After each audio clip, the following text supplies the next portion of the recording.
Hello friends, welcome back to my channel Abi's vlogs. നമുക്കിന്നിവിടെ canned tuna fish കൊണ്ട് നല്ല അടിപൊളി ഒരു കട്ട്ലറ്റ് ഉണ്ടാക്കിയെടുക്കാം. അതിനുവേണ്ടി ഞാനിവിടെ ഒരു 3 ടിൻ ട്യൂണ എടുത്തിട്ടുണ്ട്. ഇത് ഞങ്ങൾ കഴിഞ്ഞ പ്രാവശ്യം അബുദാബിയിൽ പോയേച്ച് വന്നപ്പോൾ കൊണ്ടുവന്നാണ്. ഇത് നമുക്കൊന്ന് പൊട്ടിച്ചെടുക്കാം. 3 ടിന്നും കൂടെ ചേർത്ത് ഒന്നിച്ചൊരു പാക്കിംഗ് ആയിരുന്നു. അതൊരു സ്പെഷ്യൽ ഓഫറാണ്. ഞാനത് സെപ്പറേറ്റ് ആക്കി. ഇനി നമുക്ക് ഈ ഓരോ ടിന്നും ഇങ്ങനെയൊന്ന് പൊട്ടിച്ചെടുക്കാം. ഇതാണ് ക്യാൻഡ് ട്യൂണ ഫിഷ്. ഇത് വെച്ച് കട്ട്ലേറ്റൊക്കെ ഉണ്ടാക്കാനായിട്ട് വളരെ ഈസിയാണ്. ഇതിങ്ങനെ വെജിറ്റബിൾ ഓയിലാണ് സൂക്ഷിച്ചിരിക്കുന്നത്. ഈ ഓയിലൊക്കെ ഒന്ന് ഊറ്റി കളഞ്ഞിട്ട് നമുക്കിതൊരു പാത്രത്തിലേക്കൊന്ന് മാറ്റാം. ഇതിങ്ങനെ ഈ പാത്രത്തിലേക്കൊന്ന് ഇട്ട് കൊടുക്കാം. മറ്റേ 2 ടിന്നിലെ ട്യൂണ കൂടി ഇങ്ങനെ ഇതിലേക്ക് ഇട്ട് കൊടുക്കാം. ഇനിയും ഇതിലേക്ക് കുറച്ച് വെള്ളം ഒഴിച്ചു കൊടുക്കാം.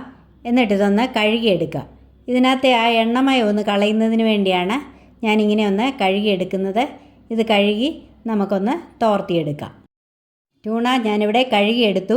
ഇനിയും ഇതിവിടെ ഇരിക്കട്ടെ. നമുക്ക് കട്ട്ലേറ്റിന് വേണ്ടിയ പൊട്ടറ്റോ ഒന്ന് പുഴുങ്ങിയെടുക്കാം. കട്ട്ലേറ്റിന് ആവശ്യമായ പൊട്ടറ്റോ പുഴുങ്ങിയെടുക്കുന്നതിന് വേണ്ടി ഞാനിവിടെ 2 പൊട്ടറ്റോ കഴുകി വൃത്തിയാക്കി എടുത്തിട്ടുണ്ട്. ഒരുമാതിരി മുഴുത്ത പൊട്ടറ്റോയാണ് ഞാനിവിടെ എടുത്തിരിക്കുന്നത്. 3 ടിൻ ട്യൂണ ഫിഷ് ഉണ്ടല്ലോ. ഇനി നമുക്കിത് ഒന്ന് കട്ട് ചെയ്തെടുക്കാം. ഇതിങ്ങനെ 4ആയിട്ടൊന്ന് കട്ട് ചെയ്തെടുത്തേച്ചാൽ മതി. കട്ട് ചെയ്തെടുത്ത പൊട്ടറ്റോ ഒരു കുക്കറിലേക്ക് ഇട്ട് കൊടുക്കാം. കുക്കറിലാവുമ്പോൾ പെട്ടെന്ന് വെന്ത് കിട്ടും. അതുപോലെ ഇത് തൊലിയോടുകൂടി തന്നെയാണ് പുഴുങ്ങുന്നത്. ഇനി ഇതിലേക്ക് ആവശ്യത്തിന് ഉപ്പ് കൂടി ചേർത്ത് കൊടുക്കാം. ആവശ്യത്തിന് വെള്ളം കൂടി ചേർത്തിട്ട് ഇതൊന്ന് പുഴുങ്ങിയെടുക്കാം.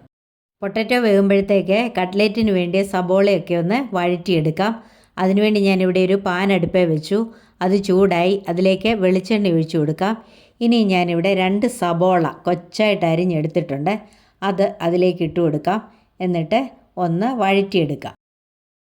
സബോള പെട്ടെന്ന് വഴന്ന് കിട്ടുന്നതിന് വേണ്ടി അതിലേക്ക് ഒരല്പം ഉപ്പൂടെ ചേർത്ത് കൊടുക്കാം.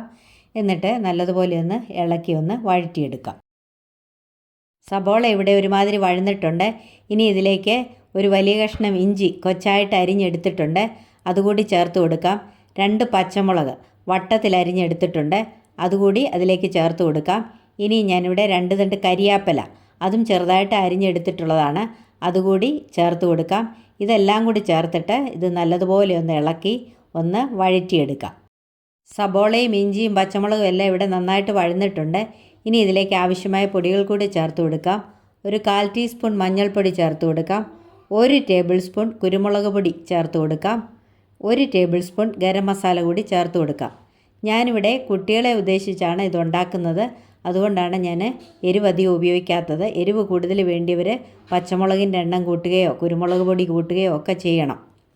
ഇനി ഇത് നന്നായിട്ടൊന്ന് ഇളക്കി കൊടുക്കാം.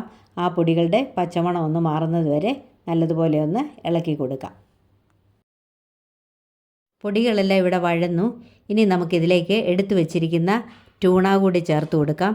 എന്നിട്ട് നല്ലതുപോലെ ഒന്ന് ഇളക്കി ഒന്ന് വഴറ്റിയെടുക്കാം. ക്യാൻഡ് ട്യൂണ നല്ല ന്യൂട്രീഷ്യസ് ആണ്. പ്രോട്ടീൻസും വൈറ്റമിൻസും മിനറൽസും ഒക്കെ ഇതിൽ അടങ്ങിയിട്ടുണ്ട്. അതുപോലെ ഒമേഗ 3 ഫാറ്റി ആസിഡും ഇതിൽ ധാരാളമുണ്ട്. ഇത് കൊളസ്ട്രോളും ബിപിയും കുറയ്ക്കാനും ഹാർട്ടിൻ്റെ ആരോഗ്യത്തിനും ഒക്കെ നല്ലതാണ്. ഇത് ഇളക്കി കൊടുക്കുമ്പോൾ വലിയ കഷ്ണങ്ങളായിട്ടുണ്ടെങ്കിൽ അത് ആ തവി കൊണ്ട് തന്നെ ഒന്ന് ഉടച്ചു കൊടുക്കണം. ഇനിയും ഇത് ഇവിടെ ഇരുന്ന് വഴലട്ടെ. അപ്പോഴേക്കും നമുക്ക് പുഴുങ്ങി വെച്ചിരിക്കുന്ന പൊട്ടറ്റോ എന്ന് സ്മാഷ് ചെയ്തെടുക്കാം. പുഴുങ്ങിയ പൊട്ടറ്റോ എല്ലാം ഇവിടെ പൊളിച്ചെടുത്തു. ഇനി നമുക്കിത് നല്ലതുപോലെ ഒന്ന് ഉടച്ചെടുക്കാം. ഞാനിവിടെ ഒരു പൊട്ടറ്റോ മാഷർ കൊണ്ടാണ് ഇത് ഉടച്ചെടുക്കുന്നത്. നല്ലതുപോലെ കട്ടയില്ലാതെ ഉടച്ചെടുക്കണം. പൊട്ടറ്റോ എല്ലാം ഇവിടെ നല്ലതുപോലെ ഉടച്ചെടുത്തു. ഇനി നമുക്ക് നമ്മുടെ ട്യൂണ വഴന്നൊന്നൊന്ന് നോക്കാം. ട്യൂണ വഴന്നിട്ടുണ്ട്. കട്ട്ലേറ്റിനുള്ള കൂട്ടിവിടെ റെഡിയായി.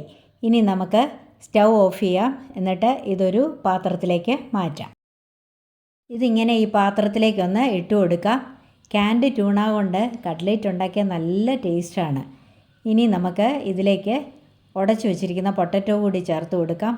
എന്നിട്ട് നന്നായിട്ടൊന്ന് മിക്സ് ചെയ്തെടുക്കാം. ഇത് നല്ല ചൂടാണ്. ചൂട് പോകാതെ ഇത് കൈ കൊണ്ട് കുഴയ്ക്കാനായിട്ട് പറ്റത്തില്ല. ഇതിൻ്റെ ചൂട് ഒരുമാതിരി പോയിട്ടുണ്ട്. ഇനി നമുക്കിത് കൈ കൊണ്ട് നല്ലതുപോലെ ഒന്ന് മിക്സ് ചെയ്തെടുക്കാം. ശരിക്കും ചൂട് പോയില്ല, കൈ പൊള്ളുന്നുണ്ട്. കട്ട്ലേറ്റിൻ്റെ മിക്സ് ഇവിടെ നന്നായിട്ട് മിക്സ് ചെയ്തെടുത്തിട്ടുണ്ട്. ഇനി നമുക്കിത് ഷേപ്പ് ചെയ്തെടുക്കാം. ഞാനിവിടെ ഒരു റൗണ്ട് ഷേപ്പിലാണ് ഇത് ഉണ്ടാക്കിയെടുക്കുന്നത്.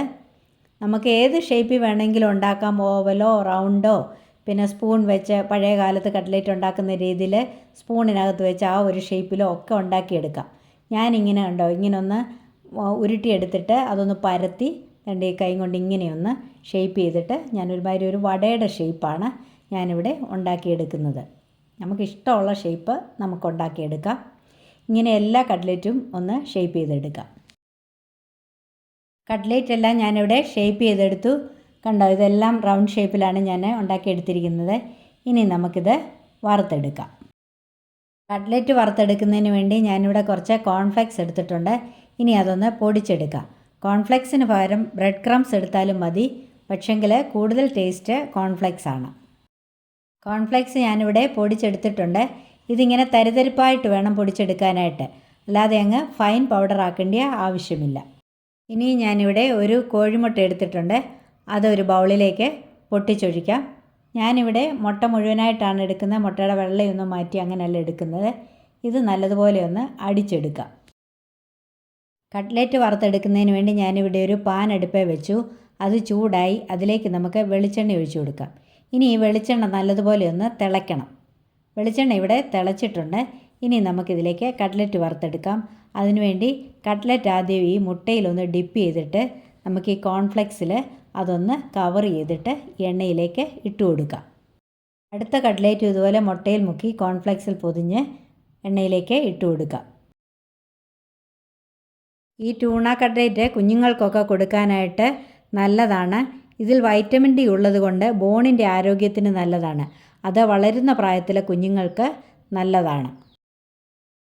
നമ്മൾ ആദ്യം ഇട്ട കട്ട്ലേറ്റ് ഒരു സൈഡ് മൂത്തു. അത് നമുക്കൊന്ന് മറിച്ചിട്ട് കൊടുക്കാം. ബാക്കി കട്ട്ലേറ്റുകളും ഒരു വശം മൂത്തിട്ടുണ്ട്. അതും ഒന്ന് മറിച്ചിട്ട് കൊടുക്കാം. ഇതൊരു മീഡിയം ഫ്ലെയിമിലിട്ട് വേണം ഉണ്ടാക്കിയെടുക്കാനായിട്ട്.